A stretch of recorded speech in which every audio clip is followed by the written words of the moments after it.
Good morning, dear students. This is Sandeep Kumar, faculty at Shiv Jyoti Educational Group Kota. Welcome back you all in the revision class of economics. So students, in today's class we are going to take the recapitulation of human capital formation, which is the chapter number 5 of Indian economic development. So in this chapter we are going to discuss some of the important points. Those are exam oriented और we can say that कि chapter के कुछ ऐसे part जिनको कि हमें exam से पहले रिकैप्चुलेट करना होता है और बेसिकली उसमें हमारा पूरा chapter back to back cover हो जाता है. So the very first point is meaning of human capital formation. That is too important कि जो चैप्टर हम डिस्कस कर रहे हैं एटलीस्ट उस चैप्टर का जो टाइटल है उसका तो हमें मीनिंग आना चाहिए. और यहाँ से हमारा 1 मार्क क्वेश्चन बनता है that explain the term human capital formation. So that you can see it is written here that human capital formation is the development of skills and abilities of the humans. हम जो human beings हैं, हमारी जितनी भी skills हैं, abilities हैं, knowledge, education and so on, इन सब चीज़ों का हमें overall एक साथ gross level पे development करना है. वो development ही क्या होता है? human capital formation, so that combinedly we can contribute to the growth and development of the nation. हमें क्या करना है? economy हमारी country को कंट्रीब्यूट करना है ताकि उसके अंदर डेवलपमेंट हो सके, जीडीपी इंक्रीज हो सके, लिविंग स्टैंडर्ड इंक्रीज हो सके, लाइफ एक्सपेक्टेंसी इंक्रीज हो सके. ऑलराइट बेटा, तो ये सारी चीजें हमारे लिए बहुत इंपॉर्टेंट हैं. Next point is sources of human capital formation. Okay, that's well कि हमें ह्यूमन कैपिटल को फॉर्मेट करना है, उसको हमें डेवलप करना है, लेकिन इसके डेवलपमेंट के लिए कौन कौन से सोर्सेज हो सकते हैं और वी कैन से कि कौन कौन सी ऐसी चीज़ें हैं या कौन कौन से ऐसे सेक्टर्स हैं जिनके ऊपर हमें थोड़ा ज़्यादा फोकस करना है. So the very first is expenditure on education. As you know कि गवर्नमेंट ऑफ इंडिया बहुत सारे अलग अलग तरह के प्रोग्राम्स को इनिशिएट करती है, स्कीम्स को प्रोवाइड करवाती है टू द पीपल. कुछ ऐसे लोग जो कि पुअर फैमिली से बिलोंग करते हैं and they can not afford the charges of the education. School के चार्जेस अफोर्ड नहीं कर सकते, अपने बच्चों को पढ़ने लिखने के लिए नहीं भेज रहे हैं, and those children are enrolled in the child labor और उस वजह से कंट्री का ग्रोथ नहीं हो पा रहा. देखिए बेटा, अगर स्टूडेंट्स अगर अभी से इस एज में चाइल्ड लेबर में एनरोल्ड हो जाएंगे, that means 6 to 14 age. Okay, जो एज ग्रुप होता है 6 to 14, अगर इतने साल के बच्चे एजुकेशन गेन करने की जगह किसी हजारियस प्लेसेस पे वर्क कर रहे हैं, किसी होटल पे एंड एनीवन कोई भी इकोनॉमिक एक्टिविटी में एनरोल्ड है, तो उससे अभी तो नहीं लेकिन इन फ्यूचर हमारी कंट्री को बहुत बड़ा लॉस होगा. वो लॉस कैसे? क्योंकि ये जो एक एज ग्रुप है, जिस एज ग्रुप में स्टूडेंट्स को एजुकेशन गेन करने की रिक्वायरमेंट है, उस एज ग्रुप में अगर कोई भी बच्चा एजुकेशन की जगह कोई और इकोनॉमिक एक्टिविटी कर रहा है तो कुछ डिकेड्स के बाद में, सर्टेन डिकेड्स के बाद में हमारी कंट्री में लिटरेसी रेट बिल्कुल डाउन हो जाएगी. वो क्यों? क्योंकि जिस उम्र में बच्चों को पढ़ना चाहिए उस उम्र में एजुकेशन गेन करने की जगह वो कुछ और काम कर रहे हैं और इस वजह से वो एजुकेशन को गेन नहीं कर पा रहे हैं. सो लिटरेसी रेट जितनी कि अब तक इंक्रीज हुई है अप्रॉक्स 64 to 68%, वो रिड्यूस होके और कम हो जाएगी. ठीक है, सो गवर्नमेंट को क्या करना चाहिए? एजुकेशन से रिलेटेड और स्कीम्स को प्रोवाइड करवाए. नो डाउट वैसे बहुत अच्छी अच्छी स्कीम्स गवर्नमेंट ने प्रोवाइड करवाई, जैसे सर्व शिक्षा अभियान. ठीक है, कुछ और ऐसी स्कीम जो only and only for girls है, सो दैट जो गर्ल चाइल्ड है वो भी एजुकेशन को गेन कर सके. फाइन. नेक्स्ट पॉइंट है एक्सपेंडिचर ऑन हेल्थ. हेल्थ भी तो रिक्वायर्ड है बेटा. अगर किसी पर्सन की इम्यूनिटी स्ट्रांग नहीं होगी, so what do you think वो काम कर पाएगा एफिशिएंटली, या जितनी उसकी कैपेसिटी है उसके अकॉर्डिंग अपने स्किल्स को प्रूव कर पाएगा? नॉट एट ऑल बेटा. तो क्या करना है? कंट्री में जितने भी हॉस्पिटल्स हैं, डिस्पेंसरीज हैं, वहां पे better to better facilities provide करवाई जाए, सर्वे करवाया जाए चीज से रिलेटेड कि कोई भी डिजीज अगर कहीं पे स्प्रेड हो रही है या किसी डिजीज को लेकर के कुछ लोग अवेयर नहीं है या वो ज्यादा एक्सपेंडिचर नहीं कर पा रहे हैं, तो गवर्नमेंट को उसके लिए भी एफर्ट्स करने चाहिए. जैसे you know polio drops, government इसकी कैंपिंग करती है. ठीक है, 1 in 2 months कैंपिंग की जाती है और उस बेसिस पे जो भी इस तरह के 0 to 5 एज ग्रुप के जो बच्चे हैं उनको free of cost polio drops दिया जाता है ताकि ये जो एक डिजीज है ये आगे स्प्रेड ना हो सके अगर गवर्नमेंट एफर्ट्स नहीं करती है. सो वी मस्ट नो ये जो 2 ड्रॉप्स है इसकी कॉस्ट बहुत ज़्यादा होती है. एंड दैट इज कि जो नॉर्मल पर्सन है या फिर पुअर कैटेगरी पीपल हैं वो इजीली इसको अफोर्ड भी नहीं कर सकते। दैट इज वाई गवर्नमेंट क्या करती है, फ्री ऑफ कॉस्ट इसको प्रोवाइड करवा रही है ताकि ये जो डिजीज है ये वहीं पे प्रिवेंट हो जाए in the age group of 0 to 5 only.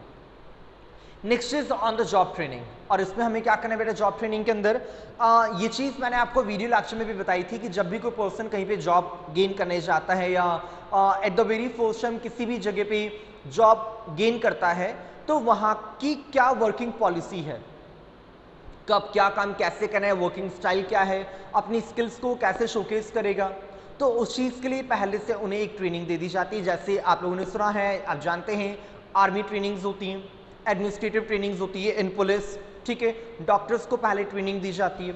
तो ये जो प्रैक्टिकल ट्रेनिंग्स है बेटा ये बहुत ज़्यादा ज़रूरी है। रीज़न क्या है इसका, इनकेस अगर ट्रेनिंग्स नहीं दी जाती हैं तो क्या होगा, थ्योरी पार्ट तो क्लियर हो जाएगा लेकिन जब डायरेक्टली प्रैक्टिकल के लिए वो उतरेंगे so it will create a problem. जैसे डॉक्टर बनने के लिए पहले ही ट्रेनिंग्स दे दी जाती हैं, प्रैक्टिकली उनको सब कुछ चीज़ें बताई जाती हैं कि किस ऑर्गन का ऑपरेशन एंड ऑल, कैसे डिजीजेस को कैसे कंट्रोल करना है।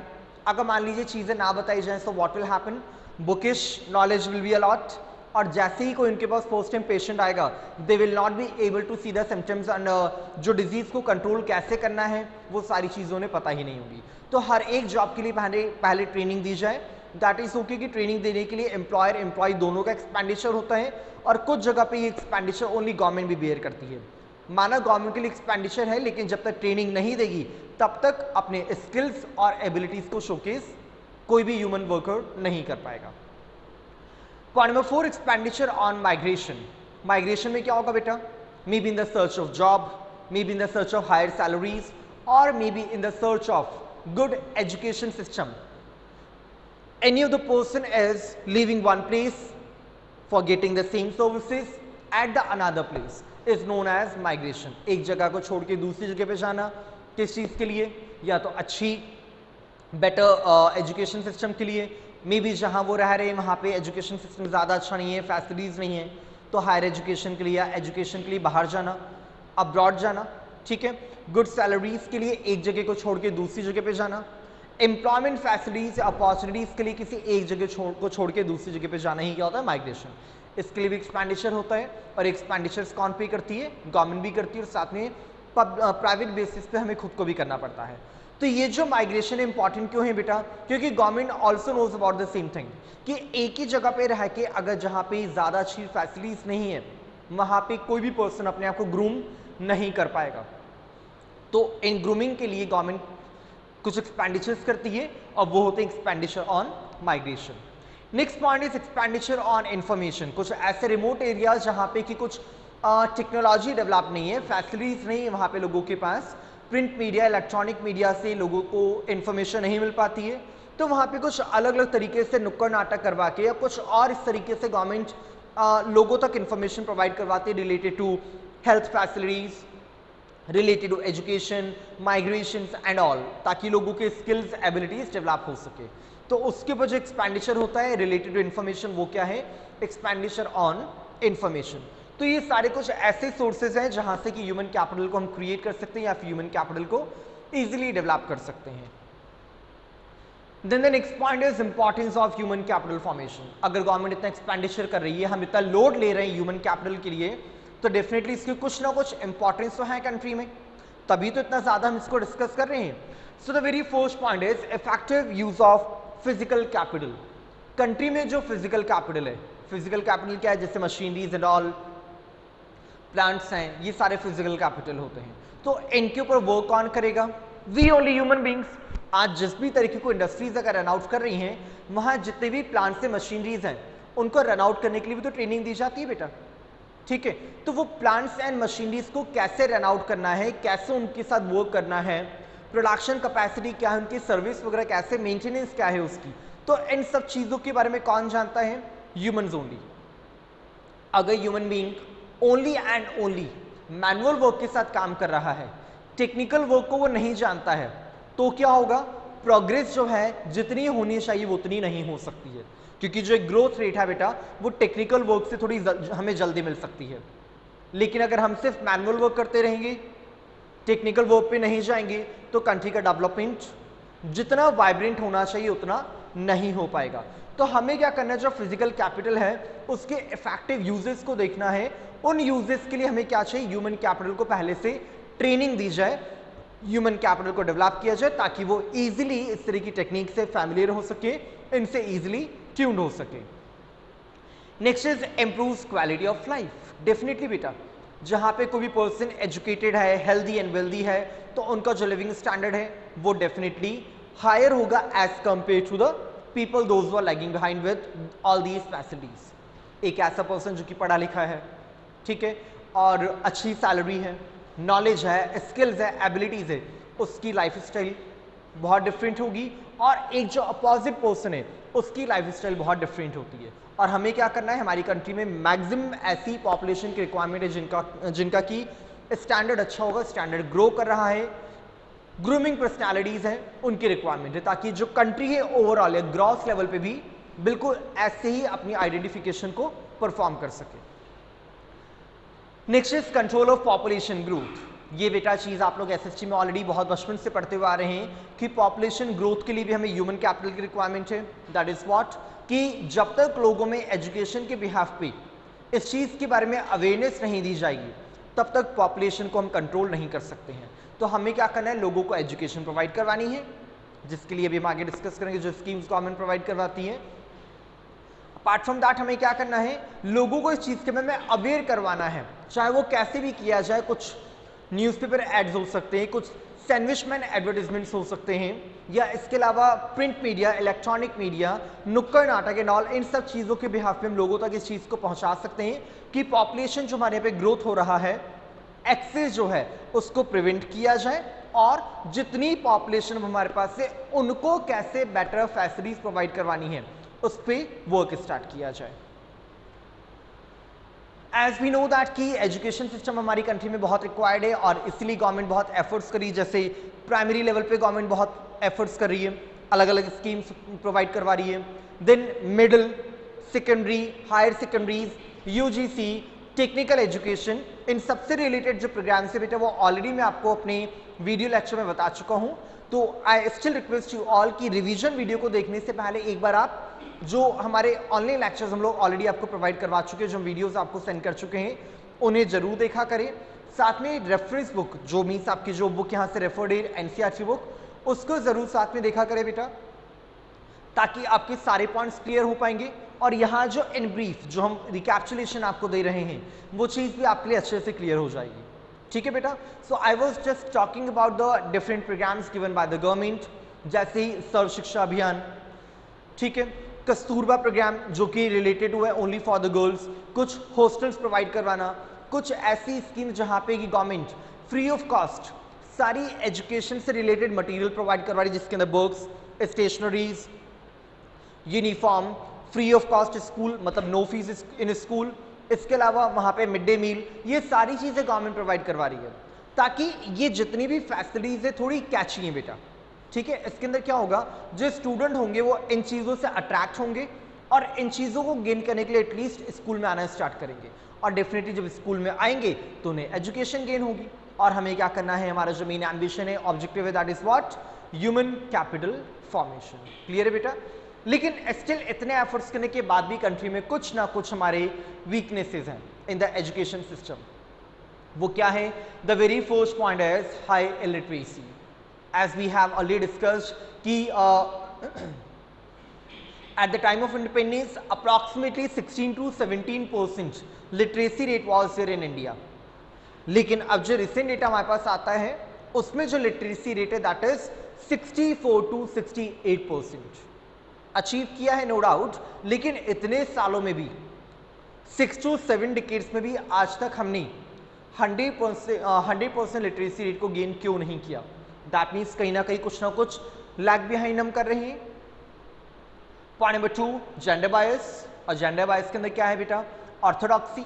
अभी भी बहुत सारे ऐसे रिमोट एरियाज है, कुछ ऐसे एरियाज है जहाँ पे कि ऑर्थोडॉक्सी बहुत ज़्यादा फैमिलीज में, और वो अपनी गर्ल चाइल्ड को एजुकेशन गेन नहीं करवाना चाहते हैं। They feel like that the girl child is like a burden और she will get married after few years, so why should we put efforts on her, why should we do expenditures on her education, right? लेकिन government still thinks about the same. इसी चीज को ध्यान में रखते हुए government ने अलग अलग स्कीम्स को स्टार्ट किया जो कि only related to girls education है।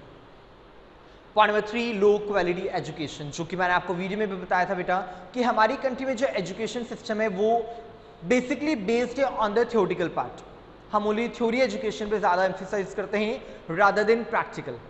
तो वही चीज़ होती है बेटा, थ्योरी तो हमने पढ़ लिया, लेकिन जब eight the time of practical हम उस चीज़ को इंप्लीमेंट करके देखते हैं, देयर स्टूडेंट्स फेल, वो हमारा एक फेलियर हो जाता है। तो हमें क्या करना है, एजुकेशन सेक्टर को स्ट्रॉन्ग करना है, थोड़ा ट्रेनिंग पार्ट पे ज़्यादा ध्यान देना है, सो दैट जो on the job training government को एक्सपेंडिचर्स करने पड़ते हैं वो एक्सपेंडिचर्स भी थोड़े से रिड्यूस हो सकेंगे। Next is lack of vocational and technical training. Vocational बेटा स्टडीज के साथ साथ या फिर बुकिश नॉलेज और वी कैन से एकेडमिक्स के साथ साथ हमें वोकेशनल्स की भी बहुत ज़्यादा रिक्वायरमेंट है, क्योंकि ये तो स्टूडेंट का एक तरह का इंटरेस्ट है, टैलेंट को ग्रूम करने का चांस होता है। अभी भी हमारी कंट्री में बहुत सारे ऐसे स्कूल या फिर ऐसे एजुकेशन सेंटर्स है जहाँ पे कि वोकेशनल फैसिलिटीज प्रोवाइड नहीं करवाई जाती है। तो हमें क्या करना है, गवर्नमेंट को क्या करना है, स्कूल के अंदर वोकेशनल ट्रेनिंग या टेक्निकल ट्रेनिंग्स को भी प्रोवाइड करवाया जाए, so that student school level से इन सारी चीज़ों को कवर अप कर सके। So dear students, we have completed the important points out of the chapter. Now let's proceed towards the question answers of the same chapter, जो हमारे exam oriented कुछ इंपॉर्टेंट क्वेश्चन है, अब उनकी बात करते हैं। So dear student, the very first question is, education is considered an important input for the development of a nation. How? Or examine the role of education in the economic development of a nation. As we have gone through all the important points of the chapter, और इसमें हमने बेटा यही देखा कि education and the next is health. इन दो चीज़ों पे हमें ज़्यादा से ध्यान देना है for the development of the human capital. And the very same thing is considered here that कि एजुकेशन को हम एक तरह से ऐसे कैसे कंसिडर कर सकते हैं कि कंट्री में डेवलपमेंट के लिए और नेशन के डेवलपमेंट के लिए ये एक इम्पॉर्टेंट इनपुट है। तो डेफिनेटली बेटा ये तो है ही सही, तभी तो हम यहाँ पे एजुकेशन गेन कर रहे हैं, और फ्रॉम द वेरी चाइल्डहुड हर एक बच्चे को एजुकेशन गेन करवाई जाती है, स्कूल भेजा जाता है, वहाँ पे अलग तरह की ट्रेनिंग्स दी जाती हैं। वो क्यों बेटा, ताकि जब तक कोई भी पर्सन, एक ह्यूमन बीइंग एजुकेटेड नहीं होगा, उसको नॉलेज गेन नहीं होगी ऑफ द बुक्स और द सराउंडिंग्स, तब तक वो फर्दर और फ्यूचर में किस तरीके से अदर लोगों से डिस्टिंग्विश हो सकेगा। एक एजुकेटेड पर्सन और एक अनएजुकेटेड पर्सन डिस्टिंग्विश ऐसे ही होगा। अच्छा, इसके अलावा एक बात और करता हूँ बेटा, मैं आपको थोड़ा सा चैप्टर 1 की तरफ फिर से लेके जाता हूँ। As here we have discussed कि at the time of independence के टाइम पे हमारी कंट्री में जो लिटरेसी रेट थी that was near about 16 to 17%। ठीक है, इसके साथ में अगर लाइफ एक्सपेक्टेंसी रेट की बात करूं तो दैट वाज 32 ईयर्स। और ये चीज़ मैंने आपको बेटा बार बार बताई थी, वो क्या कि जो लाइफ एक्सपेक्टेंसी रेट है वो रिड्यूस क्यों है, कम क्यों है। फर्स्ट रीजन अवेयरनेस, लोगों में अवेयरनेस नहीं थी। साथ में मेडिकल ट्रीटमेंट से रिलेटेड जो इनोवेशंस इंटरवेंशंस की रिक्वायरमेंट थी वो नहीं थी। अब वो क्यों नहीं है बेटा, रीजन बिल्कुल क्लियर है कि जब तक हमारे यहाँ पे लोग एजुकेटेड ही नहीं होंगे तो डॉक्टर्स कौन बनेंगे। गेटिंग माय पॉइंट, डॉक्टर बनने के लिए तो एजुकेशन की रिक्वायरमेंट है ना, तो जब तक कोई पर्सन एजुकेटेड ही नहीं होगा वो डॉक्टर नहीं बन सकता, तो वो किस तरह से मेडिकल फील्ड के अंदर कुछ इनोवेशंस और इंटरवेंशंस कर पाएगा। तो ये चीज़ बहुत अच्छे से क्लियर हो जानी चाहिए बेटा कि जब तक एजुकेशन नहीं है हम बेटर हेल्थ फैसिलिटीज भी प्रोवाइड नहीं करवा सकते। साथ में कंट्री में जो टेक्निकल फील्ड है या फिर टेक्निकल स्किल्स है वो कैसे शोकेस हो पाएगी। और ठीक है, इसके अलावा जो और वोकेशनल टैलेंट्स होते हैं, जो कि जस्ट अभी हमने थोड़ी देर पहले बात की थी कि वोकेशनल फैसिलिटीज ऐसे रिलेटेड ट्रेनिंग्स देनी चाहिए, वो भी बहुत ज़रूरी है बेटा। तो इन सब चीज़ों को कंपाइल करते हुए अगर हम देखें तो एजुकेशन अपने आप में बहुत ही ज़्यादा इंपॉर्टेंट है। साथ में जैसे कि हमें पता है कि अब मैनुअल वर्क से ज़्यादा हम टेक्निकल वर्क पे ज़्यादा ध्यान देते हैं, labour intensive and capital intensive, तो हम कैपिटल इंटेंसिव की तरफ ज़्यादा बढ़ रहे हैं आजकल। वो क्यों, क्योंकि जितना काम हम लेबर से 2 दिन 4 दिन में करवा रहे हैं, मशीनरीज उतना वर्क 1 दिन और 1.5 दिन के अंदर ही कंप्लीट कर देती हैं। लेकिन इस तरह की मशीन्स को क्रिएट कौन करेगा, जनरेट कौन करेगा, और साथ में इस तरह की मशीन की मेंटेनेंस, इन पे वर्क करने के लिए हमें वर्कर्स की भी तो रिक्वायरमेंट है ना बेटा। तो वो सारी चीज़ें कौन करेगा, ओनली वी ह्यूमन बींग्स। ठीक है, हम ही लोग वो चीज़ करेंगे। तो उन सब चीज़ों के लिए हमें किसकी रिक्वायरमेंट है, अगेन द सेम थिंग, हमें किसकी रिक्वायरमेंट होगी? Human capital formation. That is why there is a vital role of the education in the country or in the growth of the country. Next question is, how does investment in human capital contribute to the growth?